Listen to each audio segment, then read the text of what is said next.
دیکھیے اس بحر کی تہ سے اچھلتا ہے کیا، گنبد نیلو پری رنگ بدلتا ہے کیا، آب روان کبیر تیرے کنارے کوئی دیکھ رہا ہے کسی اور زمانے کا خواب۔ بسم اللہ الرحمن الرحیم۔ کسی اور زمانے کا خواب لیے حاضر ہیں میں اور بیرسٹر ظفر اللہ خان صاحب۔ رسالت مآب صلی اللہ علیہ وسلم کی سیرت مطہرہ کا ذکر ہو رہا ہے۔ اصل موضوع مضامین قرآن ہے۔ توحید کے بعد دوسرا بڑا موضوع قرآن مجید کا رسالت ہے، تصور رسالت، اور پھر رسالت مآب صلی اللہ علیہ وسلم کی سرگزشت انقلاب، سرگزشت انظار، وہ تبدیلی جو آپ نے پیدا کی دنیا میں، اور جو آخرت تک آپ کے لیے، آپ کے توسط سے پوری انسانیت کے لیے الہامی روایت کی طرف سے بھیجی جانے والی وہ جو ایک بڑا منشور ہے، اس کی کوئی حتمی شکل ہے۔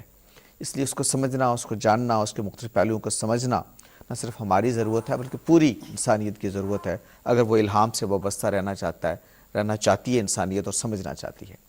خطبہ حجۃ الوداع کو ہم نے بنیاد بنایا ہے رسالت مآب صلی اللہ علیہ وسلم کی دیے ہوئے افکار اور تعلیمات کو سمجھنے کا۔ اس خطبے میں حرمت جان کے بارے میں کیا کہا گیا اس پہ بات ہوئی پچھلے پروگرام میں، اور اس کے ساتھ ساتھ حرمت مال کی بھی ہم نے بات کی، اور پھر مال کے ساتھ تعلق کے حوالے سے جو رویہ انسانی سے مرتب ہوتا ہے اس پہ بھی ہم نے بات کی، اور ہم چاہیں گے کہ اسی سلسلے کو مزید آگے بڑھایا جائے۔ بیرسٹر صاحب، مال کے ساتھ جو انسان کا تعلق ہے اس کے مختلف پہلوؤں کو ہم نے وضاحت کے ساتھ بیان کیا، آپ نے بھی، اور پچھلے پروگرام میں ہم نے اس کو ڈسکس کیا۔ قرآن مجید ایک اور پہلو کی طرف بھی ہمیں توجہ دلاتا ہے، اور جس کو رسالت مآب صلی اللہ علیہ وسلم نے بھی ہمیں متوجہ کیا بارہ خطبہ حجۃ الوداع میں بھی۔ وہ یہ ہے کہ معاشرے میں کچھ لوگ وہ ہوتے ہیں جن کے پاس مال ہوتا ہے لیکن اس کی حفاظت نہیں کر سکتے، تو اس پہ نظریں ہوتی ہیں لوگوں کی۔ یتیموں کا مال بطور خاص قرآن مجید نے اس کا ذکر کیا ہے، کیسے اس کو ہڑپ کر لیں، کیسے اس پہ قبضہ کر لیں، کیسے کسی طریقے سے رشتہ داروں کی نظریں ہوتی ہیں اور سوسائٹی کے لوگوں کی نظریں ہوتی ہیں۔ اس کے بارے میں ایک تعلیم دی ہے اللہ نے ہمیں، کیسے ان کے مال کی حفاظت ہماری ذمہ داری ہے، اس کے بارے میں کیا کرنا ہے۔ تو یہ جو معاشرے میں کمزور لوگ ہوتے ہیں، دو طرح کے لوگ، ایک وہ جو کمزور ہے، مال ہے اس کو سنبھال نہیں سکتے، یا اس کی صلاحیت نہیں ہے، یا عمر کم ہے، جو بھی وجہ ہے، اور لوگ نظر رکھتے ہیں۔ ایک تو یہ کہ ایسے لوگوں، یتیموں کا مال، بیواؤں کا مال، مسکینوں کا مال، اس کے بارے میں کیا رویہ ہے جو ہمیں اختیار کرنا چاہیے۔ بسم اللہ الرحمن الرحیم۔ یہ بات تو یہ ہے نا کہ اگر آپ مال سے محبت کرتے ہیں، مال کو اکٹھا کرنا آپ کے نزدیک اعلیٰ قدر ہے، تو آپ کا رویہ اور ہوگا۔ اور اگر آپ سمجھتے ہیں کہ یہ جو مال ہے اس کی کوئی حیثیت نہیں ہے، جیسے حضرت علامہ نے فرمایا کہ یہ مال و دولت دنیا، یہ رشتہ و پیوند بتانے وہم گما، کوئی حقیقت نہیں ہے، اگر آپ کا رویہ اور ہو جائے گا۔ اللہ کے نبی نے بھی یہی بیان فرمایا ہے کہ بھائی دولت کی کثرت تمہیں حیران نہ کرے، دولت کا آ جانا تیرے لیے عزت کی وجہ نہیں ہے۔ ان اکرمکم عند اللہ اتقاکم، اللہ کے ہاں وہ قابل عزت نہیں ہے جس کے پاس مال زیادہ ہے، وہ ہے جس کے پاس تقویٰ زیادہ ہے۔ گویا کہ وہ جو قدر تھی دولت سے محبت کی، اس کو پہلے تو آپ نے ایڈریس کیا نا۔ جب یہ رویہ بن جائے انسان کا کہ مال اہم نہیں ہے، اگر اہم ہے تو صحیح ذرائع سے اہم ہے، جیسا ہم نے پچھلی دفعہ بحث کیا، اس کا خرچ کرنا اہم ہے، اگر آ بھی جائے تو کوئی بڑی بات نہیں ہے۔ صحیح۔ ایسا آدمی جس کے سامنے پھر کوئی غریب مسکین آئے گا تو اپنی جان کی بازی لگا کے اس کی مال کی حفاظت تو کرے گا، ہڑپ نہیں کرے گا۔ کیوں نہیں ہڑپ کرے گا؟ کیونکہ ہڑپ تب کرے گا جب اس سے مال سے محبت ہوگی، وہ تو ہے نہیں، اور ہڑپ تب کرے گا جب خدا کے سامنے کھڑے ہونے کا خوف نہیں ہوگا۔ جس کو کھڑے ہونے کا خوف ہے وہ تو اس کی ایک ایک چیز کی حفاظت فرمائے گا، دوسرے کی مال کا احترام۔ اس کی ایک اور طریقے سے جو قرآن پاک نے مثال دی کہ سیدنا خضر اور سیدنا موسیٰ علیہ السلام جب سفر میں جا رہے تھے تو ایک علاماتی ایک کہانی ہمیں بتائی گئی ہے، تو اس میں انہوں نے دیوار کھڑی کر دی۔ خضر نے حضرت موسیٰ نے پوچھا یہ کیوں ہے؟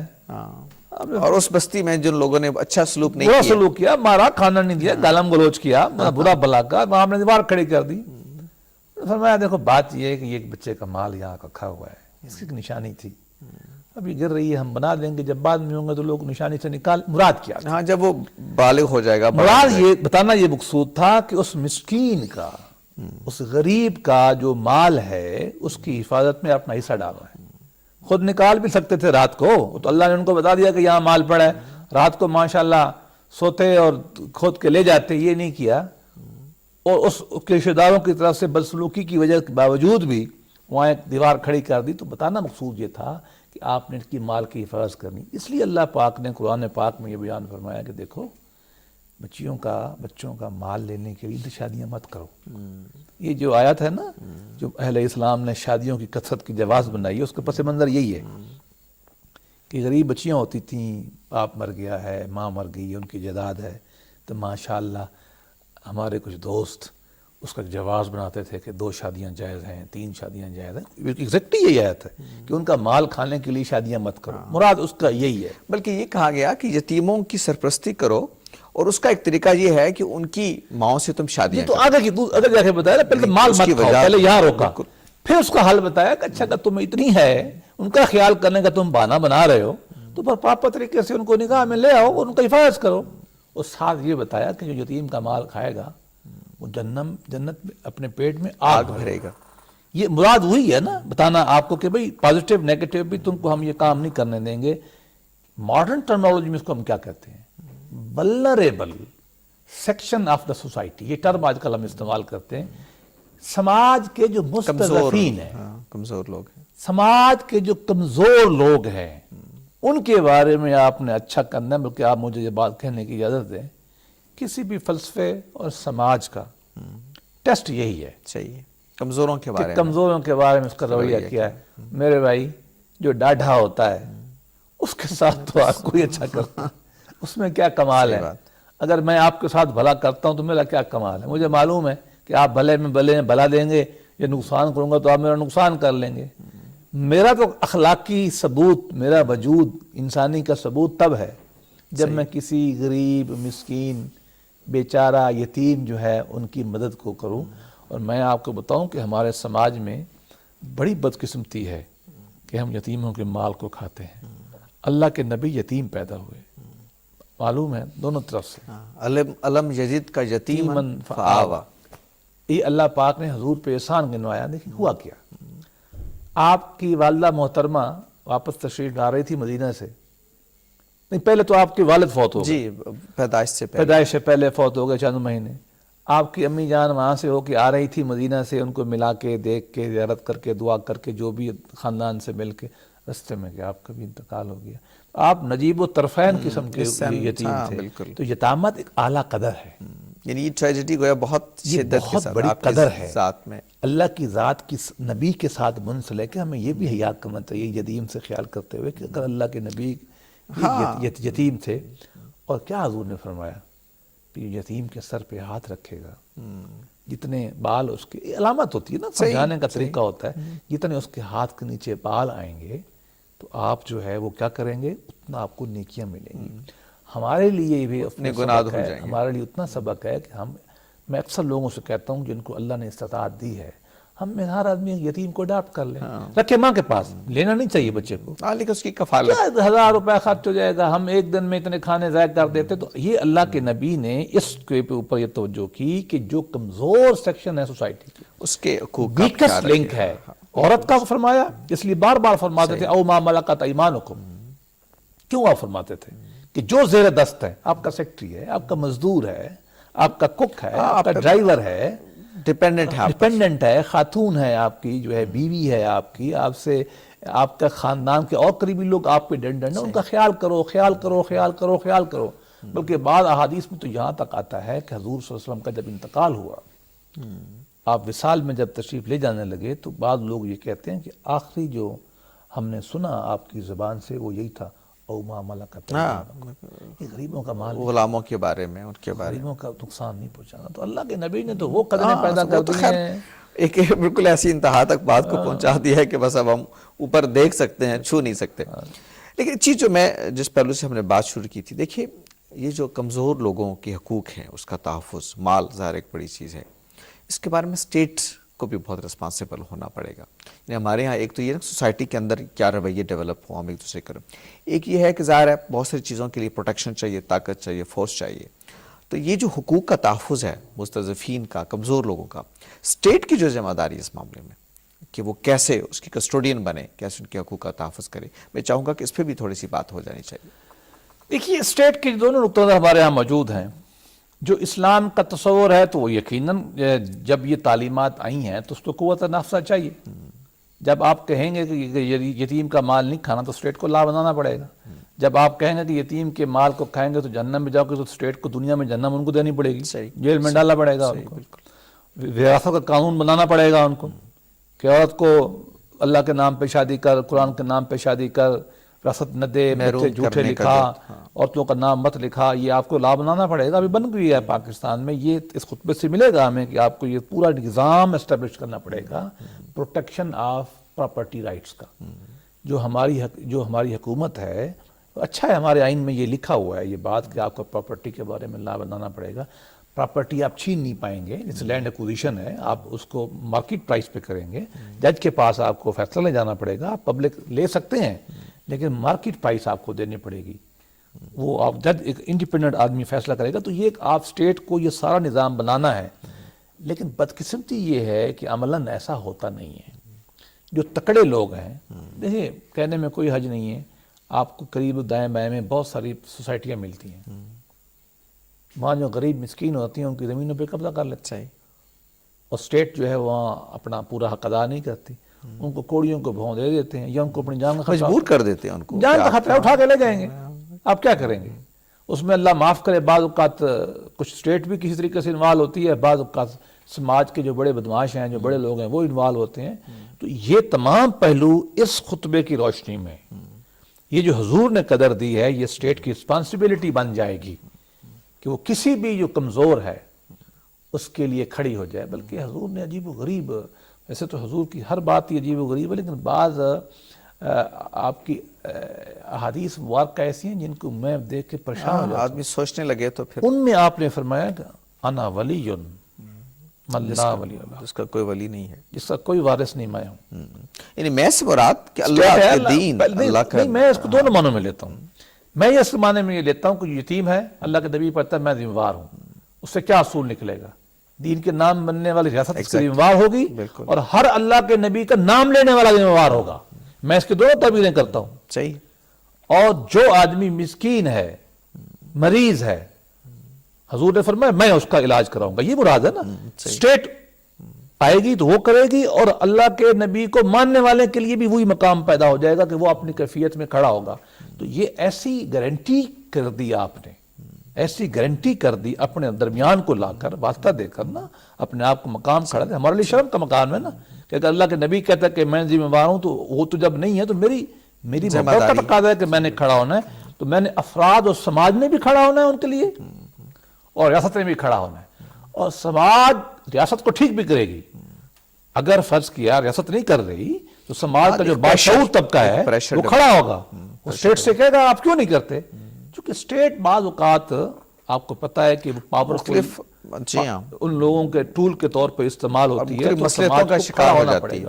اور یہی ماڈرن جو اسٹیٹ بنی ہے سوشل کانٹریکٹ کی روشنی میں وہ بھی یہی کہتی ہے بنیادی حقوق کہ ہم جان اور آپ کی مال کی حفاظت کے لیے آپ کو کھڑا کریں گے. تو گویا کہ یہ ریاست کا فرض ہے, چاہے وہ اسلام کی بنیاد پہ بنی ہو, چاہے سوشل کانٹریکٹ کی بنیاد کے اوپر پڑی ہو. اور یہ سماج کا فرق ہے, جو بھی باشعور باضمیر سماج ہے کہ غریب, مسکین, مستضعف, ولنریبل, چاہے عورت ہے, چاہے مرد ہے, چاہے مسکین ہے, چاہے مریض ہے, اس کے لیے کھڑا ہونا ہے.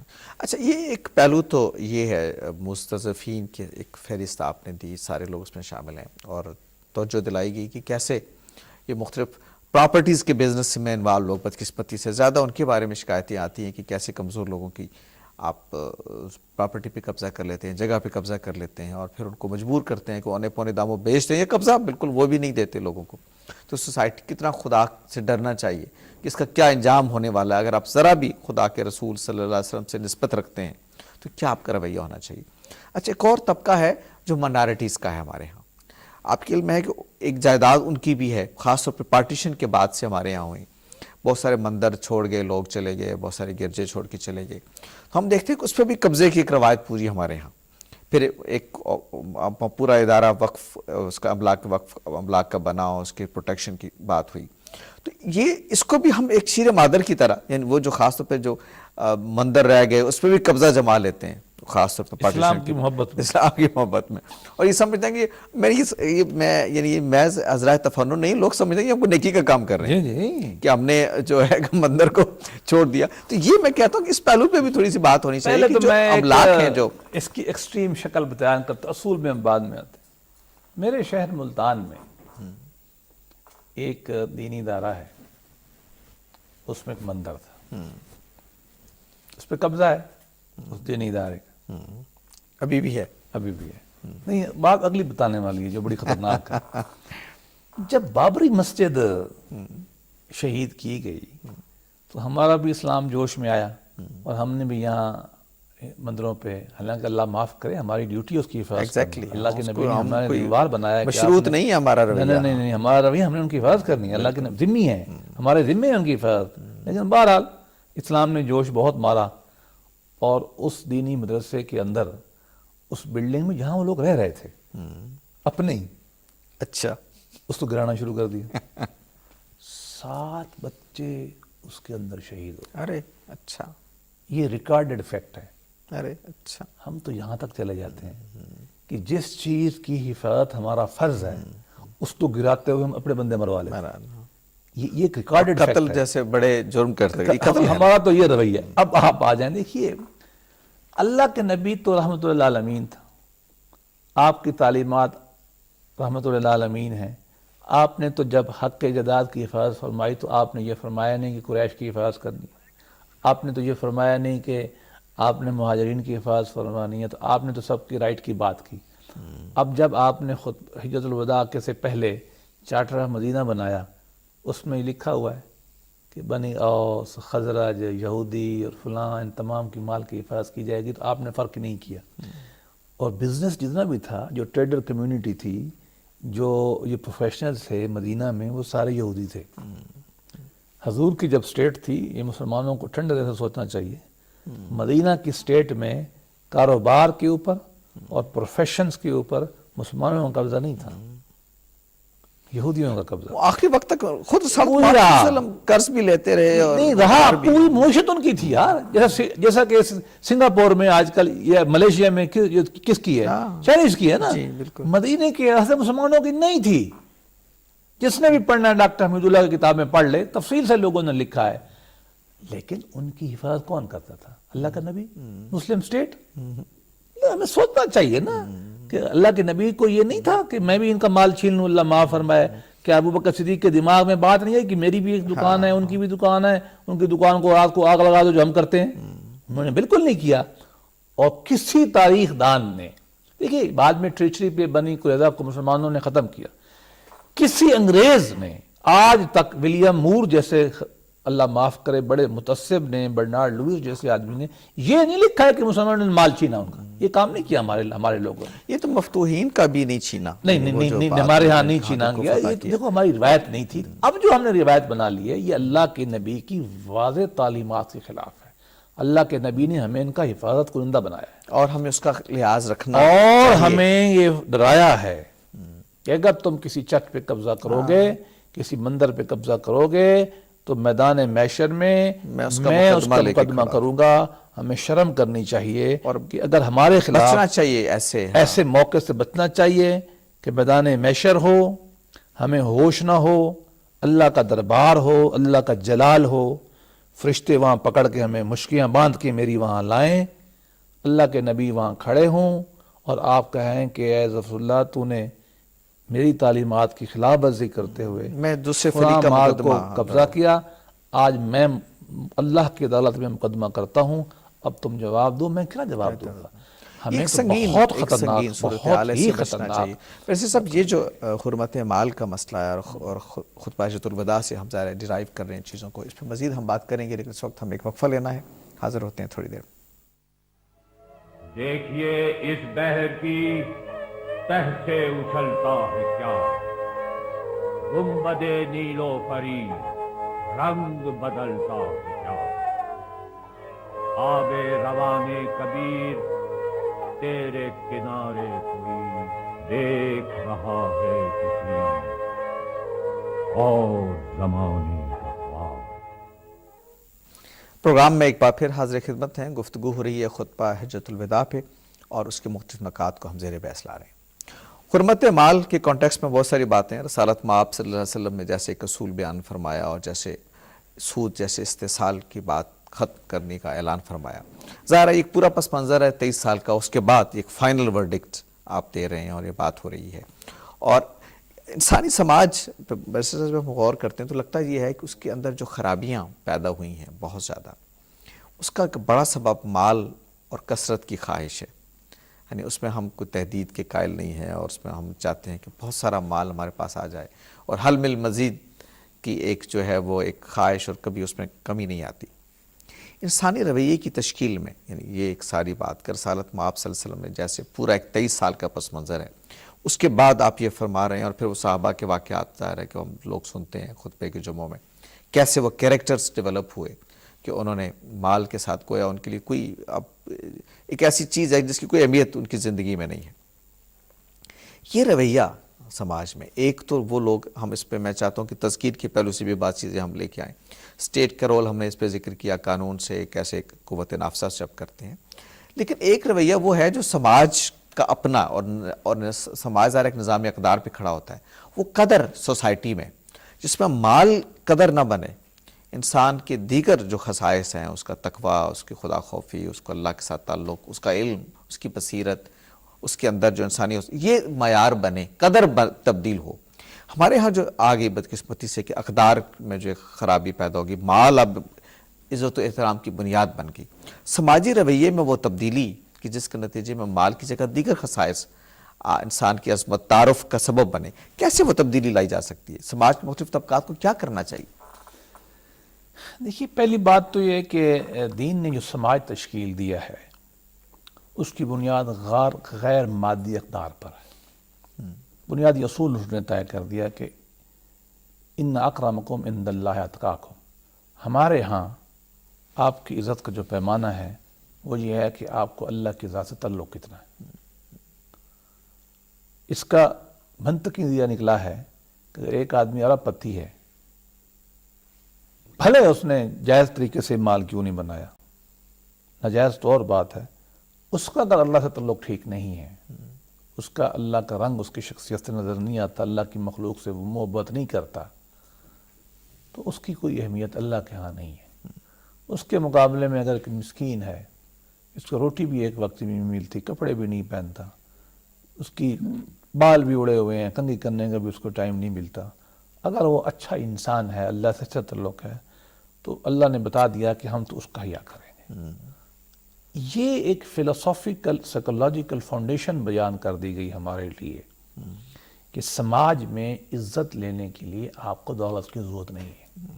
ہمیں یہ بتایا گیا کہ آپ نے دنیا میں جو ایک سماج تشکیل دینا ہے، اس میں آپ نے یہ دیکھنا ہے کہ اقدار کس آدمی کے پاس ہے، اچھا انسان کیا، سچ کون بولتا ہے، غریبوں کی محبت کون کرتا ہے، ٹھیک، نرم دل کون، انفاق کون کرتا ہے، انفاق کون کرتا ہے، یہ دیکھنا ہے۔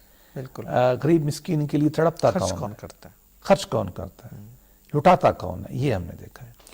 یہ نہیں دیکھنا ہے کہ مال بناتا کون ہے۔ ہاں، اچھا، لیکن ایک جی آپ فرمائیے، میں ایک اور سوال۔ اس بنیاد کے بعد جب یہ سماج بن جائے تو وہ پھر سوال پیدا ہوتا جو آپ نے کیا تھا، وہ یہ کہ کرنا کیا چاہیے۔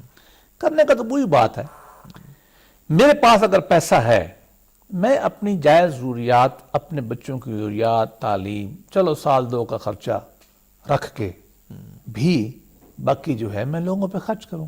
میرے خاندان میں بوڑھے ہوں گے، یتیم ہوں گے، مسکین ہوں گے، میرے محلے مجھے لگا دوں، مجھے کیا فرق پڑتا ہے۔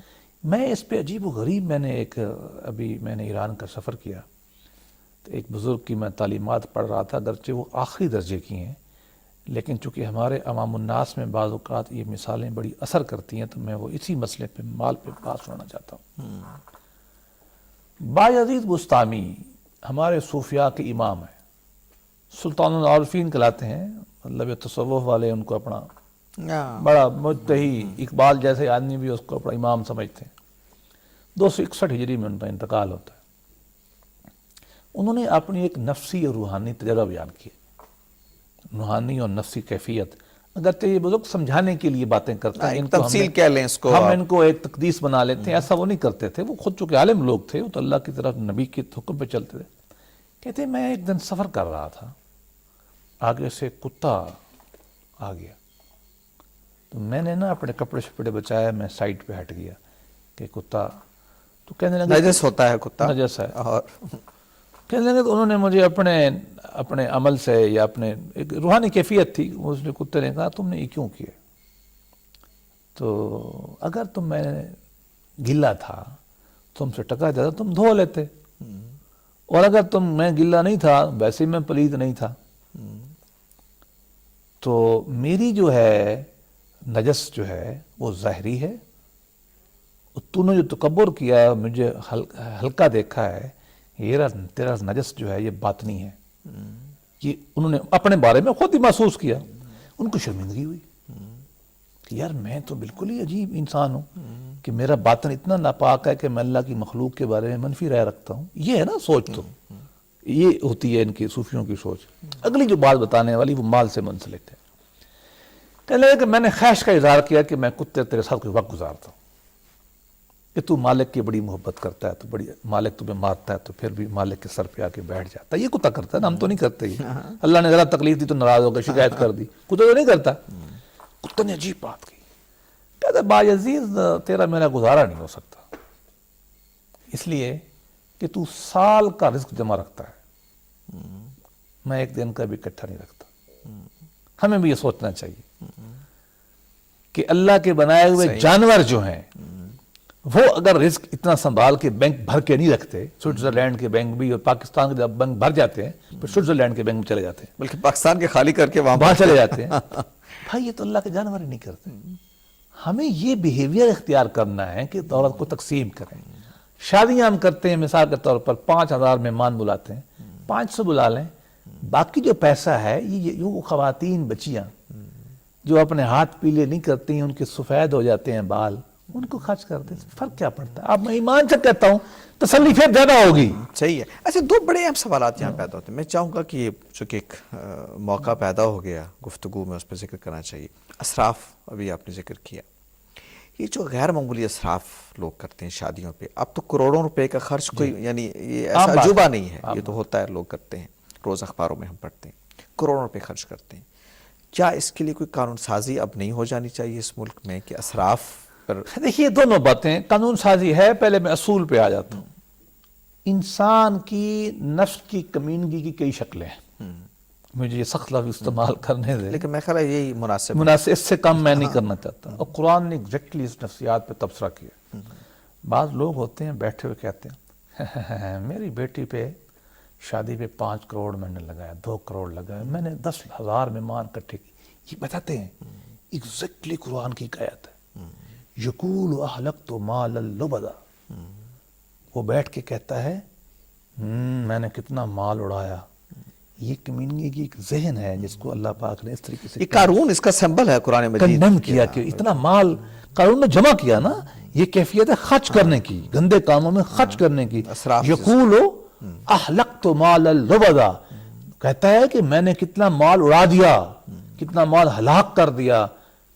بعض ممالک مسلمانوں میں ایک محل بناتے ہیں، شادی کرتے ہیں اور محل کو اڑا دیتے ہیں. بعد میں محل کو اچھا ہاں اڑا دیتے ہیں. مجھے انجینئرز نے بتایا کہ بم مار کے اڑا دیتے ہیں کہ بس شادی ہوگی، محل ہمارا سیرا میں ختم ہو گیا. یہ کیفیت کو اللہ نے بہت کنڈیمڈ کیا ہے. ہمارے ہاں یہ بہت پائی جاتی ہے. قانون سازی ہے، ہمارے یہاں قانون ہے جو یہ بتاتا ہے کہ آپ اتنے ہزار یا اتنے لاکھ سے زیادہ جہیز نہیں دے سکتے، کھانا ایک سدا نہیں دے سکتے، یہ نہیں کر سکتے، وہ نہیں کر سکتے. ویسے میں آپ کو بتاؤں اب تھوڑا بہت کھانے وانے کی حد تک تو ٹھیک ہے، لیکن اس کی چونکہ اس پہ عمل کرنا عملاً مشکل ہے. لوگ خفیہ کر دیتے ہیں، بینک دے دیا، لیکن لا موجود ہے. سماج نے اس کا خیال کر رکھا ہے. 76 کا یہ لا بنا ہوا ہے بھٹو صاحب کے زمانے میں، لیکن عمل شمل کوئی نہیں ہوتا. عمل اس لیے نہیں ہوتا کہ قانون بنانے والے خود اس کے قانون شکن ہیں. میں اب ایک مثال نہیں دینا چاہتا لیکن اب آئی گئی ہے. ایک زمانے میں پنجاب میں وزیر اعلیٰ پنجاب کے ساتھ سٹاف افسر تھا. تو ایک MP صاحب تھے، وہ بڑے ٹیڑھے تھے، اور ان کی ہمیں ویڈیو ملی شادی کی، جس نے اس نے شادی پہ یہ قانون ہمارا بنایا ہوا توڑا. ہم نے اس کو بلایا، اس کو ہم نے ویڈیو دکھائی. ہم نے کہا یہ دیکھ یار، تم تو حیا کر، تم نے یہ قانون بنایا. تو یہ ہمارے معاشرے کے بڑے لوگ بنیادی طور پر آج رات چلے جائیں میریٹ میں، سینا میں آپ چلے جائیں، جو حالت ہو رہی ہے، 5 لاکھ کا تو ایک رات کا کرایہ ہوتا ہے آپ کا. اس کے بعد جو کھانا ضائع کرتے ہیں، اتنا بھی حیا نہیں آتا کہ گٹر میں پھینکنے کی بجائے کسی مدرسے میں کسی یتیم کو، کسی مسکین کو، خانقاہ کو، کسی مزدور کو، اتنا حیا نہیں.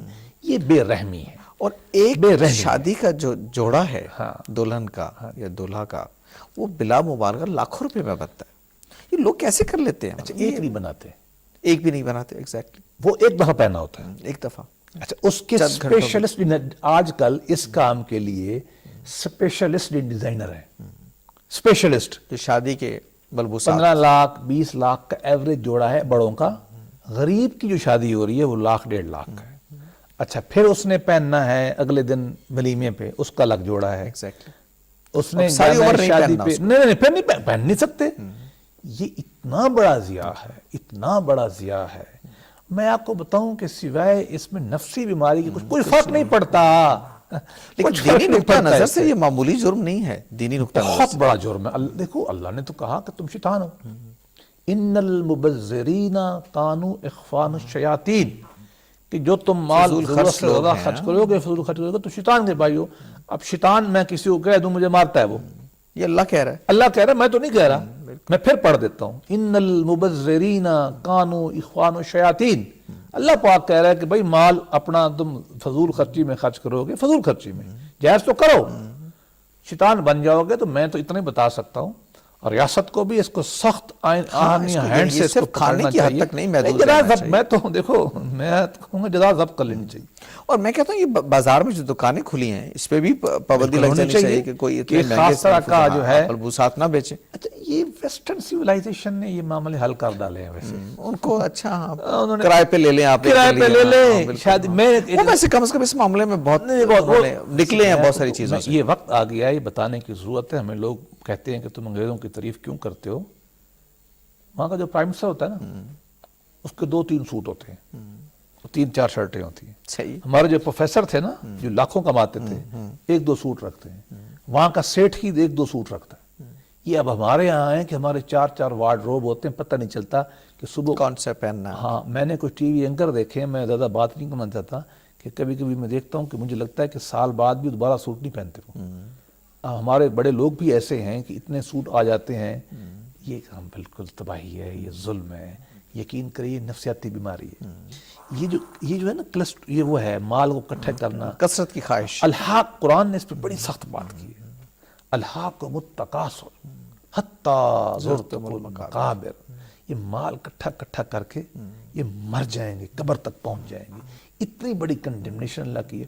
وہ قبر میں کیا ملنا ہے؟ میں تو کہتا ہوں وہ جو سفید کپڑا جو مولانا تو نہیں ہے، میرے محبوب قائد سکندر، مجھے بڑی ان سے بہت اچھی لگتی ہیں ان کی. کہتے یہ ہیں کہ جب دنیا فتح کر لی 33 سال کی عمر میں، اور یہاں سے آخری بات ملتانیوں نے ان کو حملہ کیا اور یہاں سے بیچارے واپس ہو گئے. وہ کہنے لگے جب مرے نا، تو انہوں نے کہا کہ میرے ہاتھ باہر نکال دے، لوگ دیکھتے رہیں کہ میں خالی ہاتھ جاؤں دنیا سے جا رہا. میں آپ کو بتا دوں بل گیٹ نے بھی ایسے جانا ہے، اور ان کی کمال ہمیں حیا. لیکن بل گیٹ کم از کم خرچ سے کر رہا ہے. $50 بلین اس نے افریقہ میں، افریقہ نہیں ہمیں بھی دے رہا ہے، پولیو شولیو پہ میں خرچ کروں گا. ابھی دیکھیں دوسرے نے بھی یہ کر دیا، جو فیس بک والا اس نے بھی. یہ مسلمانوں کا کردار تھا. ہمارے بڑے یہی کرتے تھے. فرید الدین عطار کا میں ابھی پڑھ رہا تھا. میں جلدی سے واقعہ سنا دیتا ہوں، چونکہ میں پچھلے ہفتے 2 ہفتے پہلے ان کی زیارت پہ گیا. فرید الدین عطار بڑا نام ہے ہمارے، آپ کو پتہ ہے کلچر میں، بڑا مال تھا ان کے پاس. ایک دن فقیر آیا، کہتا مجھے پیسے دو. کہتا چل. تو اس نے کہا یہ بتا عطار، تمہیں اگر دولت سے اتنی محبت ہے تم مرے ہوئے کیسے؟ فقیر جو طنز کرتے ہیں. انہوں نے کہا چل تو اپنی بات مت کر، جیسے تو مرے گا میں بھی مر جاؤں گا. کہتے ہیں فقیر وہاں لیٹا، کلمہ پڑھا اور اٹھا ہی نہیں بعد میں. عطار کے پاؤں سے زمین نکل گئی، اٹھے، ساری جائیداد اللہ کے راستے میں تقسیم کر دی. ضرورت کے لیے بہت تھوڑی رکھی اور تاریخ میں اب عطار بنا ہے. صحیح. تاریخ میں اب عطار بنا ہے. دینے والے تاریخ میں یاد رہتے ہیں. ہمارے معاشرے میں دیکھیں ایدی صاحب جو ہے یہ ہمارے ہیرو ہیں. کم کھاتا ہے, گندے لباس پہنتا ہے, گندی ٹوپی, گندا جوتا, لیکن لوگ عزت تو کرتے ہیں, دل سے کرتے ہیں. دل سے کرتے ہیں. 1.5 ارب روپے لوگ دیتے ہیں کہ نہیں دیتے. میں ابھی بھی کہتا ہوں عزت اگر کمانی ہے, سکون دل اگر آپ کو کمانا ہے تو مال کی دیں, خرچ کریں. خرچ انفاق سے ہوگا. اللہ نے کہا دو, پھر خوش کرے گا خدا. لینے سے کوئی خوش نہیں ہوتا. اچھا ایک اور پہلو بھی ہے. دیکھیں یہ تو اسراف کا ذکر ہو گیا, ایک اور پہلو بھی ہے مال کے حوالے سے کہ لوگ ناجائز ذرائع سے مال جمع کرتے ہیں اور پھر ایک لہر اٹھتی ہے انفاق کی. اسپتال کھل رہے ہیں, دسترخوان کھل رہے ہیں. معلوم یہ ہوتا ہے کہ آپ نے ناجائز خرچ اکٹھا کیا, پھر اس کو آپ خرچ بھی کر رہے ہیں. یہ کیا اس کا کوئی نیکی سے تعلق ہے یا اس کا کوئی اللہ میں اس پہ میرے دماغ میں کچھ سخت باتیں آ رہی ہیں, میں کر دیتا ہوں. دیکھیے پہلی بات تو یہ ہے کہ میں یہ سمجھتا ہوں, میں کسی کی نیت پہ شک نہیں کرنا چاہتا, لیکن ایک آدمی حرام کا مال کما کے خرچ کر رہا ہے تو میرا خیال ہے سوائے شہرت کے کوئی خواہش ہو نہیں سکتی اس کی. دنیا میں صلہ ہے. میں کہنا نہیں چاہتا, کسی کی نیت پہ شک نہیں کرنا چاہتا میں, لیکن اگر ایسا ہے نہیں, جب مال ہے حرام کا, حرام کا مال پہ اللہ کے لیے تو خرچ نہیں ہوتا نا یار. ہے ہی حرام کا, اللہ معاف کرے. اللہ اس قابل تو نہیں ہے کہ حرام مال میں اللہ معاف کرے, اللہ کے لیے لگاؤں. یہ تو مجھے لگتا ہے کہ پھر میں نے بڑا بننے کی جو میری خواہش ہے, سخی کلانے کی جو میری خواہش ہے, شہرت کی جو میری خواہش ہے, یہ وہ ہے. ایک تو میں یہ کہنا چاہتا ہوں کہ اللہ کا حرام مال اللہ کی محبت پہ نہیں خرچ ہو سکتا, یہ ممکن نہیں. اللہ اس سے بے نیاز ہے, اللہ اس سے بے نیاز ہے کہ مجھے اجازت دے کہ میں ڈاکہ مار کے پیسہ اللہ کو دوں. اللہ اس سے بے نیاز ہے. مجھے نہیں سمجھتا کہ اللہ مجھے یہ کام کرنے دے گا. اللہ سے میرا یہ گمان ہے. دوسری بات میں سمجھتا ہوں کہ یہ احساس گناہ ہے. اگر آپ مجھے سائیکو انالیٹیکل بیہیویئر اختیار کرنے دیں سیگمنٹ فرائیڈ کا اور یونگ کا, اس کی روشنی میں یہ کہوں گا کہ یہ احساس گلٹ کمپلیکس, لاشعور میں پیچھے یہ بات یہ گلٹ ہے. ان کو وہ ضمیر کچوکے مارتا ہے کہ میں نے غریب کا مال لوٹ لیا, میں نے بینک لوٹ لیے, میں نے قرضے معاف کرا دیے, میں نے ٹیکس چوری کر دیا, میں نے زکوٰۃ نہیں دی, میں نے صدقہ نہیں دیا, میرے سامنے لوگ بھوکے مر رہے تھے, میں نے ان کا مال لوٹ لیا, دیا نہیں. مجھے لگتا ہے کہ وہ گلٹ انسان ہے نا, وہ ان کو کھاتا ہے, اس لیے کرتے ہیں. اور اس کا نیکی سے میں فتویٰ نہیں دے سکتا, میں عالم نہیں ہوں, میں فقیہ نہیں ہوں. لیکن دیکھیں نا وہ خود رسالت مآب صلی اللہ علیہ وسلم کی مشہور وہ روایت ہے, میں اس کو ماننے کو تیار. ہم یہ کہتے ہیں کہ وہ جو ایک سخی قیامت کے روز پیش ہوگا اور اللہ تعالیٰ فیصلہ سنائیں گے کہ اس کو جہنم میں پھینک دیا جائے, اور وہ کہے گا کہ اللہ میں نے تو اتنا خرچ کیا تیری راہ میں, تو اللہ کہے گا میری راہ میں تو نہیں کیا, تو نے اس لیے کیا تھا کہ لوگ تجھے کہیں بڑا سخی ہے, لوگوں نے کہہ دیا تو نے اپنا اجر لے لیا, میرے پاس تو تیرا کوئی اجر نہیں. بلکہ بعض احادیث میں یہ روایت جو ہے کہتے ہیں کہ سب سے پہلے ایک آدمی کو کھڑا کیا جائے گا اور اس سے پوچھے گا اللہ میاں میرے لیے کیا لائے ہو, تو وہ یہی کہے گا اللہ میاں میں نے تیرے لیے مال بنایا, میں نے تیرے لیے ہسپتال بنایا, میں نے تیرے لیے خیرات کی. اللہ نے فرمایا میرے لیے کیا کیا تھا, تو نے تو دنیا میں اپنے آپ کو سخی بنانے کے لیے کیا تھا, لوگ تیری تعریف کریں, اخباروں میں تیری اشتہار چلیں, آج کل چلتے ہیں نا, میں نے دیکھتا رہتا ہوں, تو نے جو اس لیے کیا تھا جا ادھر ادھر. بدلہ مل گیا نہیں, اگر اللہ میاں سختی سے کہیں گے کہ اس کو اوندھے منہ جہنم میں, یہ حدیث ہے. اللہ تعالیٰ میں حدیث آپ کو پتہ ہے اس طرح کے بیان نہیں کرتا, ڈر لگتا ہے مجھے خود ہی. حدیث میں آتا ہے کہ اس کا اوندھے منہ سے اس کو پھینکا جائے. بہت اظہار ناپسندیدگی ہے اللہ تعالیٰ کا. یہ اللہ اس سے بچائے, اور میں کہتا ہوں کہ آپ نہ خرچ کریں اسے کاموں پہ, لیکن لوٹے مت. بالکل صحیح ہے, بالکل. بہت شکریہ بیرسٹر افضل اللہ صاحب. آج کے پروگرام کا وقت چونکہ ختم ہو رہا ہے اور ہم گفتگو کر رہے ہیں خطبہ حجۃ الوداع پہ. آج ہم نے اس کے دوسرے پہلو سے ہم نے اس کو دیکھا کہ رسالت مآب صلی اللہ علیہ وسلم نے مال کے بارے میں, حرمت مال کے بارے میں اپنے خطبے میں کیا ارشاد فرمایا تھا, اور کیسے لوگوں کو اس سے منع فرمایا تھا کہ ہم استحصال کا رویہ اختیار کرتے ہوئے دوسروں کے مال سے ناجائز حصہ حاصل کریں اور اس کو اپنی ذات پہ خرچ کریں. اس سے جو مال کے بارے میں ایک رویہ تشکیل پاتا ہے, اس کے مختلف پہلوؤں کو ہم نے سمجھنے کی کوشش کی. یہ خطبہ چونکہ ایک بہت اہم دستاویز ہے, اس کے اندر روشنی کی بہت ساری چیزیں ہیں. ہم چاہیں گے کہ اپنے مختلف پروگراموں میں اس کے مختلف پہلوؤں کو بیان کرتے رہیں. آج کے پروگرام کا وقت ختم ہو رہا ہے, میں آپ سے اجازت چاہتا ہوں. اللہ حافظ.